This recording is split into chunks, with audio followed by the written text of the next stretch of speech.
পৃথিবীর দেশে দেশে অসংখ্য মানুষের বসবাস। জন্ম মৃত্যুর মাঝে চলছে বেঁচে থাকা। কিন্তু আফ্রিকা, এশিয়া এবং ইউরোপের দরিদ্র দেশের মানুষেরা কিভাবে বেঁচে আছে? এই যে মেয়েটি দিনে একবেলা খায়, ওর থাকার ঘর নেই, আর ওদের জন্য নেই চিকিৎসার কোনো ব্যবস্থা। গত শতাব্দীতে শুধুমাত্র আফ্রিকার বিভিন্ন বিদ্রোহে কোটি কোটি মানুষ হারিয়েছে তাদের বেঁচে থাকার মৌলিক অধিকার। সবহারা, বঞ্চিত এসব মানুষের পাশে একটু সহায়তার হাত বাড়াতে 1984 সালে যাত্রা শুরু করে ইসলামিক রিলিফ।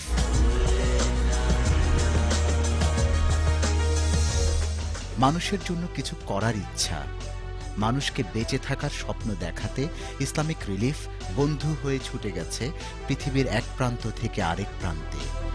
সাহায্য পৌঁছে দিয়েছে প্রায় 40টি দেশে।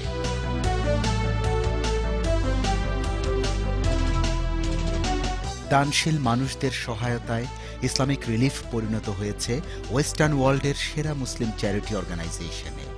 খ্যাতি অর্জন করেছে বিশ্বব্যাপী সকল মানুষের কাছে। Huge debt of gratitude to Islamic Relief. Africa, Asia, Europe এবং মধ্যপ্রাচ্যের দরিদ্র দেশে সেবা প্রদানের জন্য ইসলামিক রিলিফের রয়েছে 100টিরও বেশি নিজস্ব অফিস। স্বচ্ছতা এবং জবাবদিহিতার জন্য অর্জন করেছে ট্রান্সপারেন্সি অ্যাওয়ার্ড। অবহেলিত দুঃখী জনগোষ্ঠীর জীবনমান উন্নয়নের জন্য ইসলামিক রিলিফ পরিচালিত করছে মোট 6টি উন্নয়ন প্রকল্প। Sustainable livelihood, education, health and nutrition,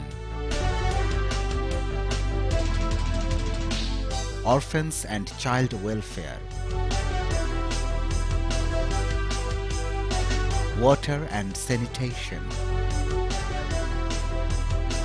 emergency relief and disaster preparedness.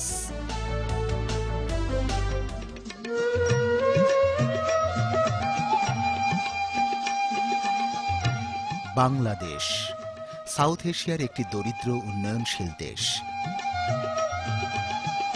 ক্ষুধা এবং দারিদ্র্যের সাথে যুদ্ধ করে বসবাস করছে কোটি কোটি মানুষ। তার উপর বারবার আক্রান্ত হয় প্রাকৃতিক দুর্যোগের কবলে। 1991 সালের ভয়াবহ ঘূর্ণিঝড়ে ক্ষতিগ্রস্তদের সাহায্যে ইসলামিক রিলিফ কার্যক্রম শুরু করে বাংলাদেশে।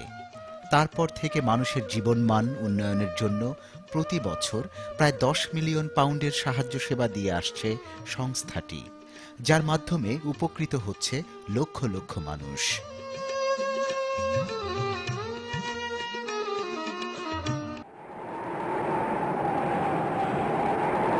15 নভেম্বর 2007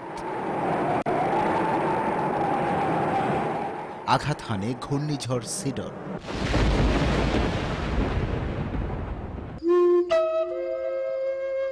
প্রকৃতির আরেকটি ধ্বংস, বেঁচে থাকার স্বপ্ন হারায় লক্ষ লক্ষ বাংলাদেশি। হারিয়েছে স্বজন, ঘর, এমনকি উপার্জনের একমাত্র অবলম্বন। মৃত্যুবরণ করেছে হাজার হাজার। গৃহ হারিয়েছে 3.5 মিলিয়ন মানুষ। ক্ষতিগ্রস্তদের সাহায্যে 16 নভেম্বর জরুরি ত্রাণ নিয়ে ইসলামিক রিলিফ পৌঁছে যায় সিডর আক্রান্ত অঞ্চলে। প্রদান করেছে খাদ্য, বস্ত্র এবং চিকিৎসা। গৃহহারাদের জন্য নির্মাণ করেছে প্রায় 5,626টি স্থায়ী ঘর।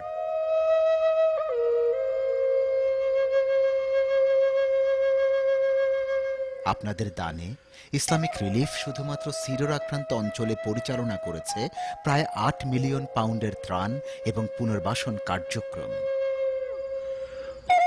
সিডরে ক্ষতিগ্রস্তদের পূর্বের জীবনে ফিরিয়ে দিতে আরও প্রায় 1.5 বছর চলবে পুনর্বাসন প্রকল্প। আপনাদের সহযোগিতা পেলে ইনশাআল্লাহ ইসলামিক রিলিফ গড়ে তুলবে দারিদ্র্যমুক্ত বাংলাদেশ।